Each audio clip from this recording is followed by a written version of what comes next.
Hi, I'm Nick Gillespie with Reason TV, and today we're talking with John M. Barry, the author, most recently of Roger Williams and the Creation of the American Soul, Church, State, and the Birth of Liberty. John Barry, thanks for talking to us. A pleasure. Roger Williams, who was he, and why are you writing about him? Well, Williams was a 17th century Puritan minister, but he was really the father of the modern idea of liberty. And he's best known for religious freedom. But when I started writing the book, I very quickly realized that I was not simply writing about the emergence of the idea of religious liberty, but liberty itself. Yeah, Roger Williams, I mean, some school kids, if they're lucky enough, they learn about him. He was kicked out of the Massachusetts Bay Colony, founded Providence, eventually got a charter for Rhode Island, wrote in favor of religious tolerance, or actually of a secular government where religion had no role to play. Describe his interest in religion. Well, as I said, he was a devout Puritan minister. He was considered so godly that the instant he arrived in Boston, he was offered the ministry of the Boston Church, and he declined it because he did not think that church was pure enough for him.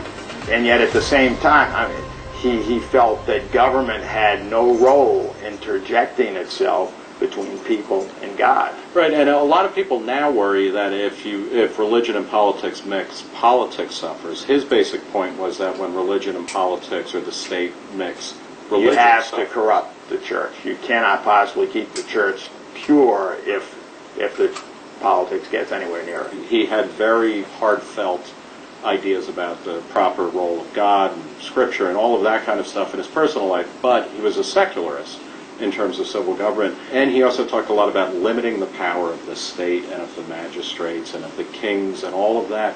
Where did that come from? Well, I think the most interesting stuff about him is the background. He was the amanuensis. He walked around taking notes of someone named Sir Edward Coke, whom very few people had heard of, but Coke was Chief Justice of England, the man who actually ruled the house of everyone is as his castle. And Coke stood for English liberty, and he's probably the single greatest jurist in English history.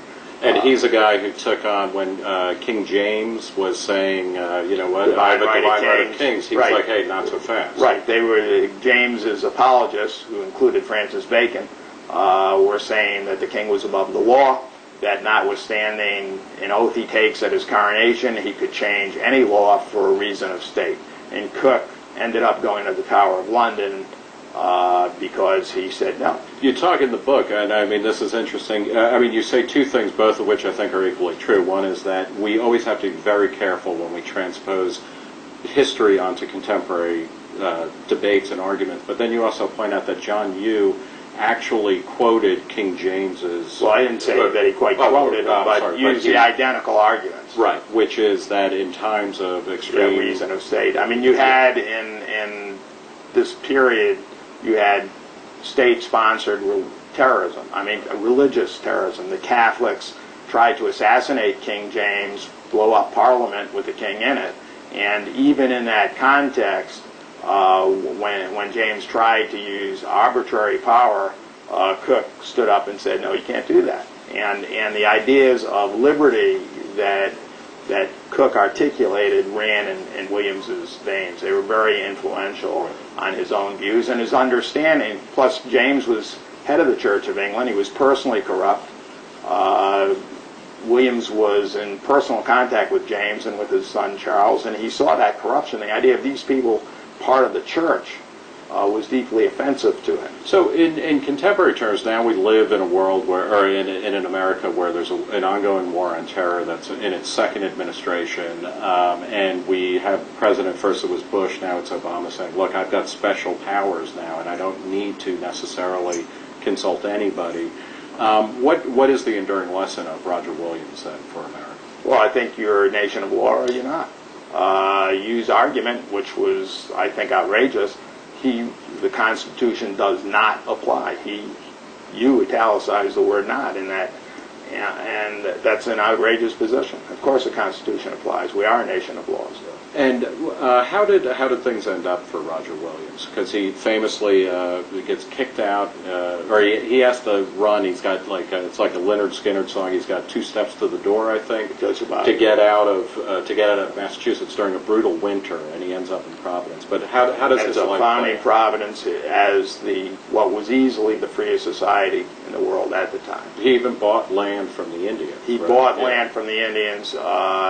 The Indians saved his life when he fled. He believed in religious liberty so much, he actually convinced Cromwell to stop Massachusetts from compelling the Narragansett Indians to convert to Christianity. He said forced worship stinks in God's nostrils, and he compared it to spiritual rape.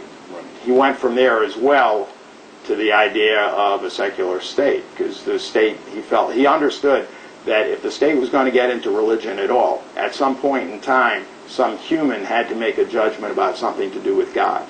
And he didn't think that's the way it worked. So, I mean, Roger Williams offers up an alternative America possibility, one that is based on voluntary exchange, persuasion, kind of limited power. Did it ever have a chance of actually, I mean, we can think of a different world where we followed Roger Williams rather than people who were, forcing Indians off their land, pushing religion into the public square. Could it have ever happened that way?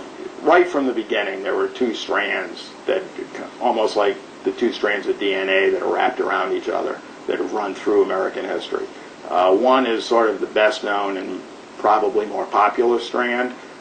People don't like to admit it, but it does involve compulsion and conformity. And you had this other strand. Williams really was America's first individualist, the first contradictor of authority, the first rebel.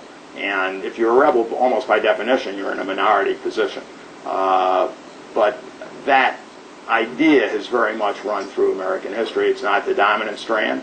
But it's persistent. It is. And it really, I think we can say we're both Roger Williams admirers. It energizes and creates the vitality in American culture. I think so. Roger Williams, when you start looking at where he was in history, the role that he played both in the English Civil War, in terms of theology, in terms of civil governance, this is a guy who everybody should know, and yet he is possibly best known for being the namesake of what is generally regarded one of the worst law schools in America. And why did he fade so far? First, I think Americans don't look much at their history once we go back before the Revolution. I think there are very, very few figures the academic community, however, he's probably one of the most written about, if arguably the most written about figure from our 17th century. But he's certainly not a household name. I would say, when I started the book, it was funny, people would say, what, Roger Williams, you're writing about a musician? And in a sense, I was, actually, because Roger Williams, the musician, was born Louis Worth. And he actually chose the name that to him represented America. And it's not an accident that he chose Roger Williams. It's not an accident that one of his most successful songs is Born Free. Well, I want to thank John Barry for talking with reason and especially for writing the creation of the American soul, church state, and American liberty. It's well worth reading. It's an adventure novel as well as a history of an idea, really powerful book. For Reason TV, I'm Nicholas.